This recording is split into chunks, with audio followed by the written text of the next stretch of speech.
Hi, എന്താണ് ഒരു fresh face modelling? അതിലെന്തൊക്കെയാണ് നമ്മൾ ശ്രദ്ധിക്കേണ്ടത്? എന്തൊക്കെ അറിഞ്ഞിരിക്കണം? ഇതിനെക്കുറിച്ചാണ് ഇന്നത്തെ വീഡിയോയിൽ സംസാരിക്കാൻ പോകുന്നത്. വീഡിയോയിലേക്ക് പോകാം. Let's start. Fresh face modelling start ചെയ്യാൻ നിങ്ങൾക്ക് എക്സ്പീരിയൻസിൻ്റെ ആവശ്യമില്ല. നിങ്ങൾ ഓൾറെഡി ചില സമയത്തൊക്കെ മോഡലിങ്ങിന് ട്രൈ ചെയ്യുന്ന ആൾക്കാരാണെങ്കിൽ നിങ്ങൾക്കറിയാവുന്ന കാര്യമാണ്. നിങ്ങൾ പല മോഡലിംഗ് ഏജൻസിയോ കാസ്റ്റിംഗ് ഏജൻസിനെയോ ആരെങ്കിലും അപ്രോച്ച് ചെയ്യുന്ന സമയത്ത് അവർ നിങ്ങളടുത്ത് ചോദിക്കും, നിങ്ങൾക്ക് പ്രീവിയസ് എക്സ്പീരിയൻസ് ഉണ്ടോ, എങ്കിലേ അവസരമുള്ളൂ, അങ്ങനെയൊക്കെ നിങ്ങൾ തുടക്കത്തിൽ തന്നെ കേൾക്കും. പക്ഷേ അതല്ല സത്യം. പല ജെന്യൂൻ ഏജൻസികളും പുതിയൊരു ഫ്രഷ് ഫേസ് ആയിട്ടുള്ള മോഡൽസിനെ അവർ തരും. അവർക്ക് ക്ലയൻറ്റ് തന്നെ റിക്വയർമെൻ്റ് അയക്കും, നമുക്ക് ഓൾറെഡി പല ബ്രാൻഡിനും റെപ്രസെൻ്റ് ചെയ്യുന്ന മോഡൽസിനെ വേണ്ട, എനിക്കൊരു കുറച്ചുകൂടെ പുതിയൊരാളെ വേണമെന്ന്. അങ്ങനെയുള്ള റിക്വയർമെൻറ്റിനെല്ലാം ജെന്യൂൻ ആയിട്ടുള്ള മോഡലിംഗ് ഏജൻസികൾ പുതിയ ഫേസുകളായിരിക്കും തരിക. അതിൽ നമുക്ക് പ്രീവിയസ് എക്സ്പീരിയൻസ് ഇല്ലെങ്കിൽ തന്നെ മോഡലിങ്ങിൽ നമുക്ക് ട്രൈ ചെയ്യാവുന്നതാണ്. തീർച്ചയായിട്ടും നമുക്ക് ടാലൻ്റ് ഉണ്ടെങ്കിൽ നമുക്ക് എങ്ങനെയായാലും മോഡലിങ്ങിലേക്ക് കയറാവുന്നതാണ്, പ്രീവിയസ് എക്സ്പീരിയൻസ് ഇല്ലാതെ തന്നെ. പക്ഷേ നിങ്ങൾക്ക് വേണ്ടത് നല്ലൊരു പോസിങ് സ്കില്ല് വേണം. അത് നിങ്ങൾ വീട്ടിൽ തന്നെ പഠിക്കാവുന്നതാണ്. വീട്ടിൽ തന്നെ മിററിന് മുമ്പിൽ നിന്ന് നിങ്ങൾ പല ഡ്രസ്സുകൾ ഇട്ടുകൊണ്ട് പോസുകൾ ട്രൈ ചെയ്യുക, പോസുകൾ പഠിക്കുക. ഇത് മസ്റ്റാണ്. നിങ്ങളൊരു ഫ്രഷ് ഫേസ് ആണെങ്കിൽ കൂടെ തന്നെ നിങ്ങൾക്ക് മോഡലിങ്ങിലേക്ക് നിങ്ങൾക്ക് എൻട്രി കിട്ടും. നിങ്ങൾ ചെയ്യേണ്ടത് ഇതാണ്: നല്ലൊരു Polaroid portfolio, general casting video ഇത് നിങ്ങൾ പ്രിപ്പയർ ചെയ്ത് വെക്കുക. ഇത് വെച്ചിട്ട് നിങ്ങൾ ജെന്യൂൻ ആയിട്ടുള്ള ഏജൻസികളെ ഫൈൻഡ് ഔട്ട് ചെയ്യുക. അവിടെ ആയിരിക്കണം നിങ്ങൾ അപ്ലൈ ചെയ്യേണ്ടത്. ജെന്യൂൻ ആയിട്ടുള്ള കുറേ മോഡലിംഗ് ഏജൻസിയെക്കുറിച്ച് ഓൾറെഡി ഞാൻ ഒരു വീഡിയോ ചെയ്തിട്ടുണ്ട്. അതിൻ്റെ ലിങ്ക് ഞാൻ ഇതിൽ ഡിസ്ക്രിപ്ഷനിൽ ആഡ് ചെയ്യുന്നുണ്ട്, നിങ്ങൾക്ക് ചെക്ക് ചെയ്യാവുന്നതാണ്. റിജക്ഷൻ. മോഡലിംഗ് ഫീൽഡിൽ റിജക്ഷൻ നോർമലാണ്. ഒരിക്കലും നമ്മൾ ഏതെങ്കിലും ഒരു കാസ്റ്റിങ്ങിനോ ഏതെങ്കിലും ഒരു ഷൂട്ടിനോ എന്തെങ്കിലും നിങ്ങൾ അപ്ലൈ ചെയ്തിട്ട് നിങ്ങൾ അവർ റിജക്റ്റ് ചെയ്യുകയാണെങ്കിൽ മോഡലിങ്ങിൽ എനിക്ക് ഭാവിയില്ല അങ്ങനെ ചിന്തിക്കരുത്. എപ്പോഴും നമ്മളുടെ സെലക്ഷൻ ക്ലയൻറ്റിനെ ബേസ് ചെയ്തിട്ടായിരിക്കും. ഏജ്, ഹൈറ്റ്, ലുക്ക്, ഏത് ടൈപ്പിലുള്ള മോഡലിനെ വേണം, ഇതെല്ലാം വെച്ചിട്ടുള്ളൊരു ഡീറ്റെയിൽസ് ആയിരിക്കും മോഡലിംഗ് ഏജൻസിക്ക് കൊടുക്കുന്നത്.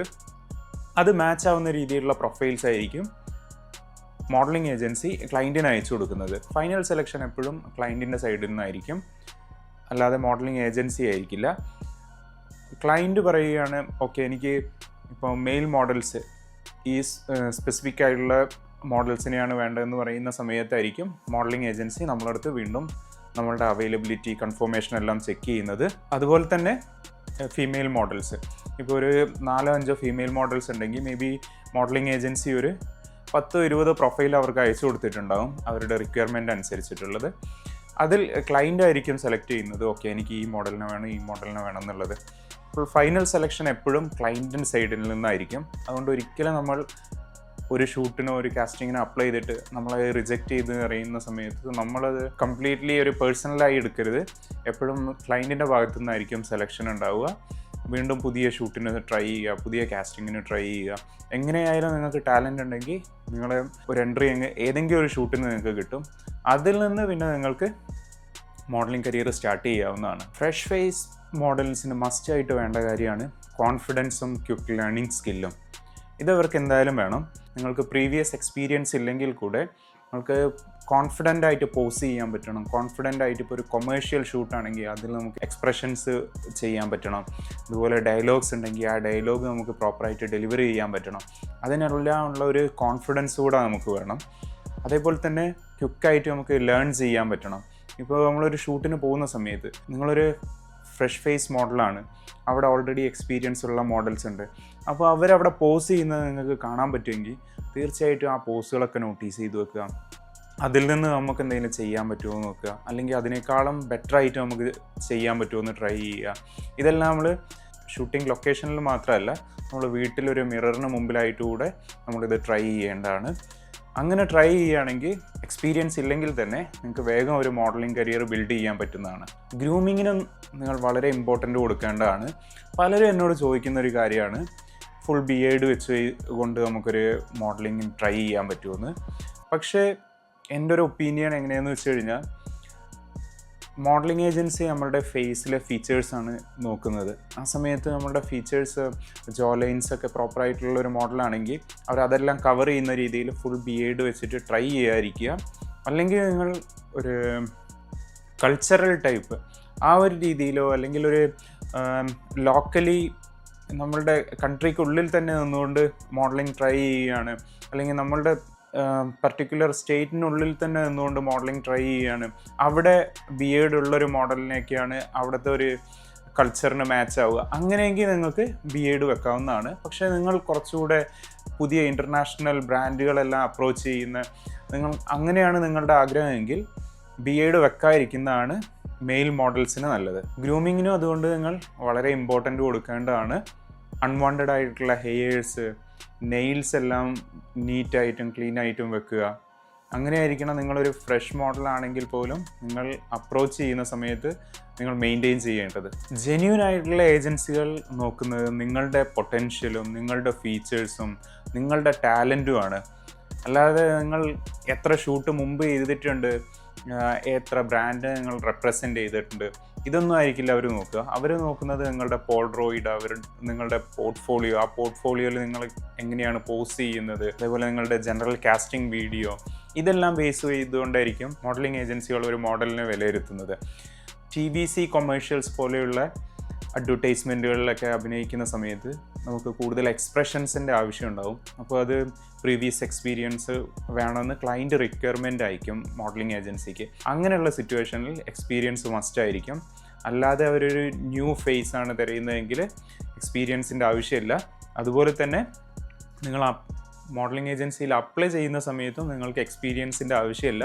നിങ്ങളുടെ പോർട്ട്ഫോളിയോയും പോളറോയിഡും ജനറൽ കാസ്റ്റിംഗ് വീഡിയോയും നല്ലതാണെങ്കിൽ. എങ്ങനെ ഒരു പോളറോയിഡ് ചെയ്യണം, എങ്ങനെ പോർട്ട്ഫോളിയോ പ്രിപ്പയർ ചെയ്യണം, എങ്ങനെ ജനറൽ കാസ്റ്റിംഗ് വീഡിയോ ചെയ്യണമെന്ന് ഓൾറെഡി ഞാൻ വീഡിയോ ചെയ്തിട്ടുണ്ട്.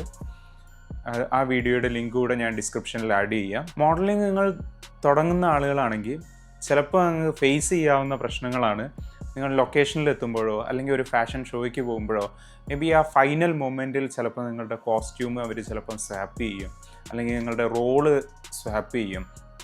ഈ ഫാഷൻ ഷോയ്ക്ക് പോകുന്ന സമയത്ത്, നിങ്ങൾ ഫിറ്റിങ്ങിന് പോകുന്ന സമയത്ത് നിങ്ങൾക്ക് കുറച്ചുകൂടെ അട്രാക്റ്റീവായിട്ടുള്ള ഡ്രസ്സായിരിക്കും അവർ ഫിറ്റിങ്ങിൻ്റെ അന്ന് ട്രൈ ചെയ്തിട്ടുണ്ടാവുക. മേ ബി ഫൈനൽ ഡേ ഷോയുടെ ഡേറ്റിന് അന്ന് അവിടെ ചെല്ലുന്ന സമയത്ത് മേ ബി ആ ഡ്രസ്സ് വേറൊരു മോഡലിന് കൊടുത്തിട്ട് നിങ്ങൾക്ക് അതിന് പകരം വേറൊരു ഡ്രസ്സായിരിക്കും തന്നിട്ടുണ്ടാവുക. മേ ബി നിങ്ങൾ ആ ഫിറ്റിംഗ് ഡേയിൽ കണ്ട ഡ്രസ്സിൻ്റെ അത്രത്തോളം ചിലപ്പോൾ ഭംഗി അതിനില്ല. അങ്ങനെയെങ്കിൽ പോലും നമ്മൾ ആ ഒരു ഇമോഷനോ കാര്യങ്ങളും നമുക്കത് പറ്റില്ല, അങ്ങനെയുള്ള ഇതൊന്നും അവിടെ നമ്മൾ തുറന്ന് കാട്ടാതിരിക്കുക. നമുക്കിപ്പം ഫാഷൻ ഡിസൈനർ തന്ന ഡ്രസ്സ് ഇതാണെങ്കിൽ ഓക്കെ, അതെനിക്ക് ഫിറ്റാണോ, ഓക്കെ, അത് വെയർ ചെയ്തുകൊണ്ട് ഫാഷൻ ഷോ നിങ്ങൾ അറ്റൻഡ് ചെയ്യുക. ഇതുപോലെ തന്നെയാണ് TV കൊമേഴ്ഷ്യൽ ഷൂട്ടുകളൊക്കെ. ചില സമയത്ത് നമ്മൾ മേ ബി ഒരു സ്പെസിഫിക് റോളിനായിരിക്കും നമ്മൾ സെലക്ട് ചെയ്തിട്ടുണ്ടാവുക.